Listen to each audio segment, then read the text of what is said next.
Hi everyone and welcome to my channel. Today's video is going to be a tag video, so I'm going to be filming the low-buy/no-buy tag, and this one is created by Anya. I found Anya just very recently and I really do like her channel. I think she's a great example how even if you are on a no-buy or on a low-buy and you don't bring in a lot of new makeup to your collection, you can still do really interesting and versatile content to your channel. So I really do enjoy her channel. The one I saw doing this was Jessica Lee. I will link her down below too. It's not that big tag, so let's just get into the questions. Question number one is, how long have you been on your low-buy/no-buy? Okay, I'm going to only talk about no-buy because I'm doing a beauty replacements only no-buy. So how long have you been on your no-buy? So I started this beauty replacements only no-buy January this year, and it is a no-buy year that I am doing.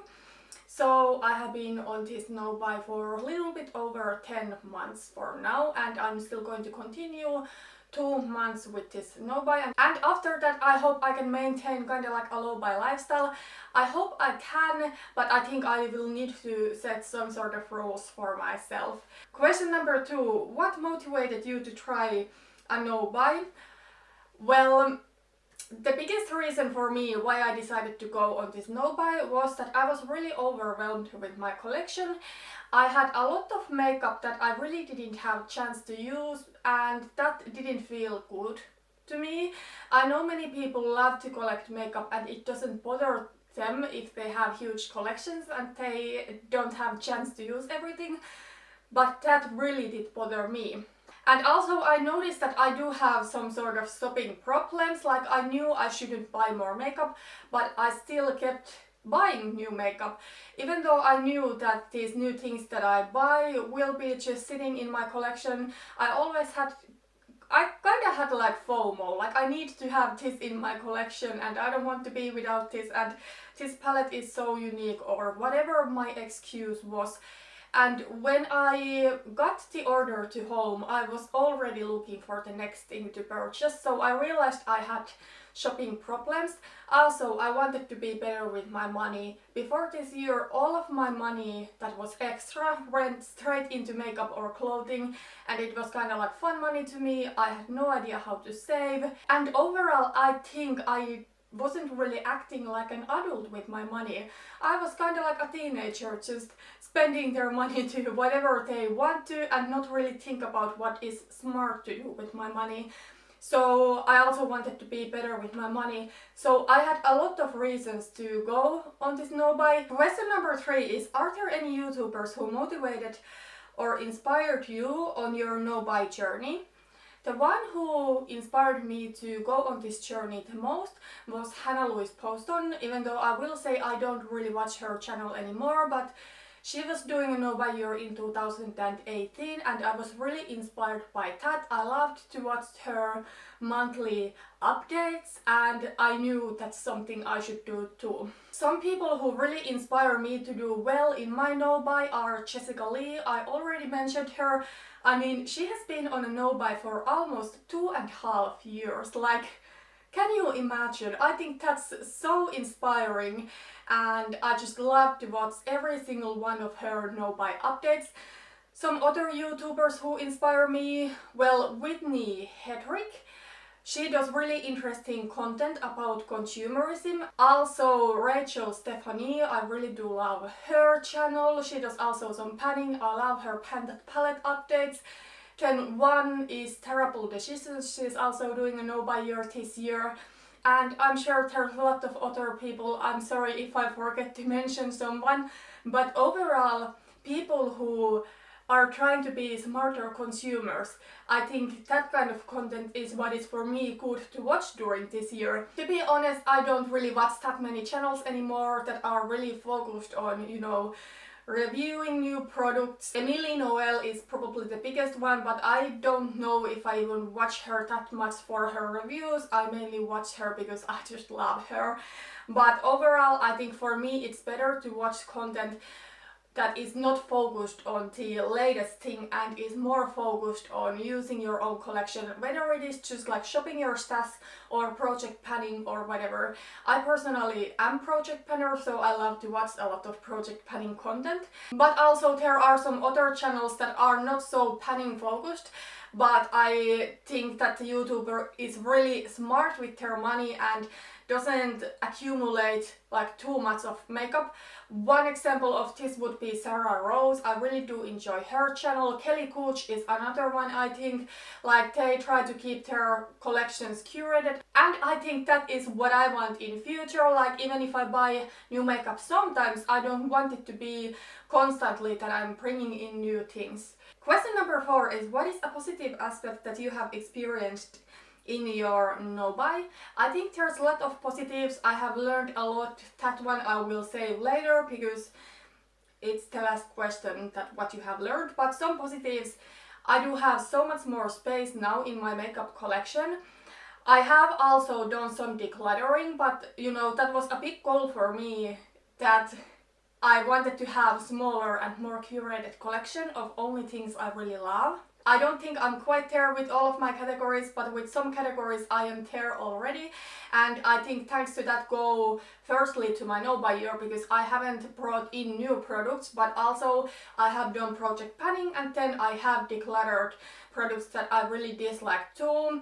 And I do have smaller collection now. That is for me a positive thing, but of course that's kind of like what you want. Do you want to have a large collection or do you want to have a small collection? I personally, I don't want to have a minimal collection, but I want to have collection that doesn't take that much space and that I'm not so overwhelmed by. So my dream would get my makeup collection to fit to one drawer vanity. So actually when my husband and I are going to move in the beginning of next year, I am going to get the Malm vanity from IKEA that has one large drawer, and I want to fit everything there except my lipsticks, which I'm going to show. I do have my lipsticks and lip glosses here. Them I want to be visible like this, at least for now. But overall I'm really happy that my collection is not taking that much space anymore. The next question is, what is a negative aspect that you have experienced in your no-buy? Okay, this one is a little bit embarrassing to talk about, but I'm going to talk about it anyways.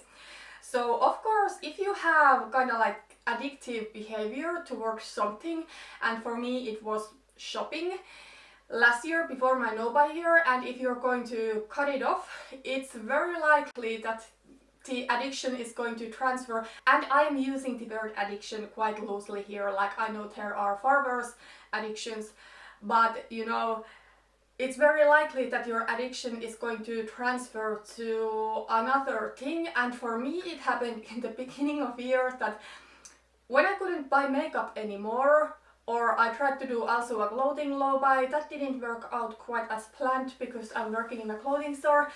But when I couldn't buy those things that I would buy previously, I started to eat so much junk food. Like if I was emotional shopper before, now I was emotional junk food either. Like previously, after a long week at work, I might have been like, I have earned to buy this new makeup, but now I was like, I have earned to drive to McDonald's and eat McVegans, as many as I want, and I ordered like 3 of them at once, and of course that kind of behavior wasn't good for my body. I did gain a little bit of weight, and it's not only about gaining weight, but I didn't feel good. That food is not healthy, and I felt pretty bad, and I wasn't able to cut that bad habit until in summer I did a no junk food month, and that's what really helped. Like for me it's okay to get junk food once in a while, but if it's like multiple times a week, you're starting to see it in your body and feel it. So that's a negative thing that happened. Okay, then the next question is, do you think a low buy or no buy is beneficial for everyone? Why or why not? I don't think it's beneficial for everyone. If you are a minimalist or otherwise a smart consumer where you don't have financial issues because of your shopping, you don't buy so much products that you cannot fit them to your home, I don't think there's really a point going on a no buy 10, because I think the reason why people are doing no buys or low buys is stop buying when they shouldn't buy. And another thing is that I don't think it's really realistic to big beauty gurus or to even a little bit smaller beauty channels, but when the YouTuber is making their living by mainly doing reviews, I don't think it's really realistic to do a beauty no buy or a beauty low buy. Yes, I know that big beauty gurus get a lot of PR, but at the same time I feel that people want to see also products the YouTuber picked themselves. For me, a great example of this is Emily Noel. I think her channel is such a nice mix of products she got sent and products she decided to pick up herself. So that's another thing when I don't think no buy or low buy would be, well, I think it would be possible, but I think it would be really challenging and probably not necessary. But to everyday people whose livelihood is not depending on buying new makeup, I would recommend a low buy or a no buy if you have like any feeling that you have shopping problems, or if you have a feeling that shopping new makeup or shopping whatever is affecting your life negatively. So whether it's financially, whether it's the things that you're buying take too much space, whether you spend too much time on it, if you have a slightest feeling that you have problems, I would recommend it. I think it would be beneficial. It doesn't have to be a year, you can do shorter time too, but I think it could be beneficial just to cut that habit. Okay, then the next question is, what is some advice that you have to people starting a low buy or a no buy? My biggest advice is that even if you fail, keep going, don't give up, and don't be too hard on yourself. Because I was, before my no buy year, I was somebody that if I started a new project, let's say I had a new diet and a new gym program, I was really excited and I wanted to be perfect on it, and if I failed, like if I ate something I shouldn't eat, I was just like, I might as well give up, like I cannot do this and blah blah blah, like I always talked myself down, and then I gave up and got back to my old habits. You must remember that we are only human and we do mistakes. So even if you break your no buy, just like learn from it and get back on track with it. You don't have to give up and don't be too hard on yourself. It's not helping anything. Actually, I broke my no buy, I think it was in July. Nail polish is something that is forbidden for me during this year, but I bought 2 nail polishes. I had my reasons to buy them. The retailer in Finland that carries the brand was discontinuing those nail polishes, so I did get FOMO, get the best out of me, and I bought the nail polishes. I learned from it, I kept going, and since then I have not bought anything that is in my forbidden categories. And then the last question is, what have you learned from this experience? I have learned so much, honestly. I'm trying to go through this quite quickly. First, what comes to my collection, I have learned that I have so much makeup that it's not possible for me to use all of it up before it expires. So I personally have learned that for me it makes more sense to use those products I truly enjoy and let go of those that I don't like. And that's just personal for me. I know some people like to use products that they don't even like, but let's say I do have so much lipsticks. Well, you saw my lipstick holder. I have decluttered my lipstick collection and now I only have lipsticks that I do like. And I decluttered quite a bit. I think it was like about 30% that I decluttered. So it's not even possible to use all of those up. So it made only sense for me to let go of those things that I didn't like. Then I have learned to be so much better with my money. I talked about this briefly in my no buy update, where I announced that my husband and I have bought a house and we will be moving in beginning of next year. I'm so much better with my money now. I don't need to spend everything extra I have to makeup or clothing. So that's a really big thing I have learned. I have just overall learned that I don't really need anything new. I have plenty of makeup already. I think I have learned that buying new things doesn't really bring any value to my life because I have so much already. And I don't say I will be in this no buy forever, But for now, there's no point just for me to buy, for example, new eyeshadows because I have so much. Some of it is going to go back anyways.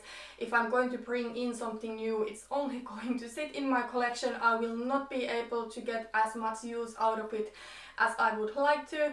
So that's why for now it's better for me not to buy those products at all. So I'm going to continue an eyeshadow no buy. I guess it's safe to announce that I will be doing another year. There's just like no need for me to purchase new eyeshadows with the collection I have already. Okay, so that was everything for today. It was super fun to film this tag. Check out Anya, I will link her down below, as well as the other fantastic ladies I mentioned. Thank you for watching and see you in my next video. Bye bye.